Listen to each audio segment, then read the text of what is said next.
Mushroom gravy தான் பண்ண போகிறோம். அதுக்கு ஃபஸ்ட்டு ஒரு 3 தக்காளி எடுத்துகிட்டு அதை கட் பண்ணி வச்சுக்கலாம். அதுக்கப்புறம் ஒரு 4 ஆனியன் எடுத்துக்கோங்க, அதையும் கட் பண்ணி வச்சுக்கோங்க. 3 பச்சை மிளகா, அதையும் கட் பண்ணிக்கோங்க. அப்புறம் தேவையான அளவு மஷ்ரூம் எடுத்துக்கோங்க, அதையும் கட் பண்ணி வச்சுக்கலாம். ஒரு பேனில் கொஞ்சமாக ஆயில் சேர்த்து அதை கொஞ்சம் காய வச்சுட்டு, அப்புறம் ஒரு 2 பிரியாணி இலை, ஒரு சின்ன துண்டு பட்டை சேர்த்துக்கோங்க. அதுக்கப்புறம் ஒரு 2 ஏலக்காய்,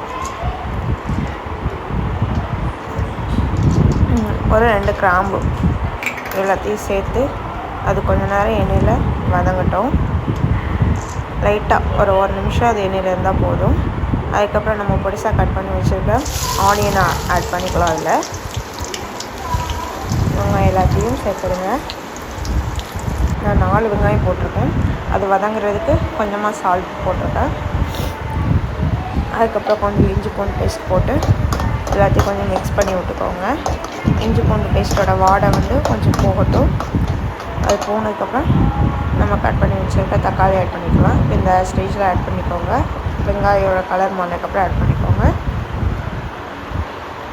தக்காளியில் ஆட் பண்ணிட்டு லைட்டாக வதக்க வச்சுருக்கேன். அப்புறம் கொஞ்சம் வதங்கினதுக்கப்புறம் பச்சை மிளகா போட்டு லைட்டாக வதங்க விட்ருக்கேன். அப்புறம் மசாலா ஆட் பண்ணிக்கோங்க. ஒரு 2 டீஸ்பூன் மிளகாத்தூள், 2 டீஸ்பூன் போட்டிருக்கேன். நீங்கள் உங்கள் காரத்துக்கு ஏற்ற மாதிரி போட்டுக்கோங்க. அப்புறம் ஒரு 1/2 டீஸ்பூன் மஞ்சள்தூள் போதும். ஒரு 2 டீஸ்பூன் மல்லித்தூள் போட்டுக்கோங்க.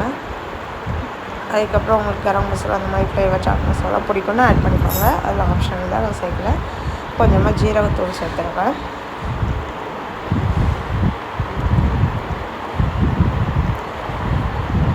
இதெல்லாம் சேர்த்துட்டு கொஞ்சம் மிக்ஸ் பண்ணி விடுங்க. நல்லா அந்த மசாலா எல்லாம் ஸ்ப்ரெட் ஆகட்டும். நல்லா இதானதுக்கப்புறம் கொஞ்சம் நல்லா சேர்ந்ததுக்கப்புறம் க்ளீன் பண்ணி வச்சுக்க மஷ்ரூம் எல்லாம் ஆட் பண்ணி உடையாமல் மெதுவாக கலரி விடுங்க. பிஞ்சு போயிடாமல் அந்த காம்பு மாதிரி இருக்கலாம் உடஞ்சி போயிடும். கொஞ்சம் பார்த்து இது பண்ணுங்கள், அப்போ தான் டேஸ்ட் அப்படி இருக்கும். அதை கொஞ்சம் நேரம் நல்லா கலரி விட்டுட்டு மசாலா எல்லா இடத்துலையும் பரவுனதுக்கப்புறம் கொஞ்சம் ஒரு மூடி போட்டு வச்சுருங்க. சால்ட் சேர்த்துக்கோங்க தேவையான, ஏன்னா நான் ஃபஸ்ட்டு கம்மியாக தான் போட்டோம். அப்புறம் கொஞ்சம் சால்ட் சேர்த்துக்கோங்க. காளான்லேருந்து இப்போ கொஞ்சம் தண்ணி வந்திருக்கு. அதுலேயே கொஞ்சம் நேரம் வச்சுட்டு உங்களுக்கு தேவையானா தண்ணி இன்னும் கொஞ்சம் ஊற்றி மூடி போட்டு ஒரு 5 நிமிஷம் விட்ருங்க. அது பாட்டுக்கு வதங்கும். அதுக்கப்புறம் கொஞ்சம் திறந்து பார்த்து வற்றினதுக்கப்புறம் மல்லித்தூள் போட்டுக்கோங்க, மல்லித்தலையை போட்டுக்கோங்க. மல்லித்தலை போட்டு கொஞ்சம் மிக்ஸ் பண்ணி விட்டுக்கோங்க. அதுக்கப்புறம் ஒரு 2 நிமிஷம் அப்படியே இருக்கட்டும். மூடி போட்டு விட்ருங்க. இன்னும் கொஞ்சமே நல்லா இதாகட்டும். அது அப்படியே எவ்வளோத்துக்கு எவ்வளோ கிடக்குதோ அவ்வளோத்துக்கு எவ்வளோ டேஸ்ட் இருக்கும் உங்களுக்கு கிரேவியில்.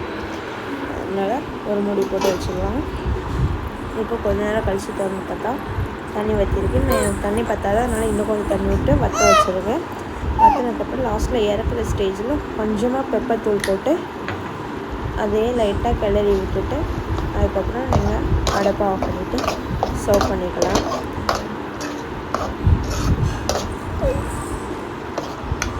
நல்லா மிக்ஸ் பண்ணுவாங்க. இப்போ நல்ல டேஸ்டியான மஷ்ரூம் கிரேவி ரெடி ஆகிடுச்சு.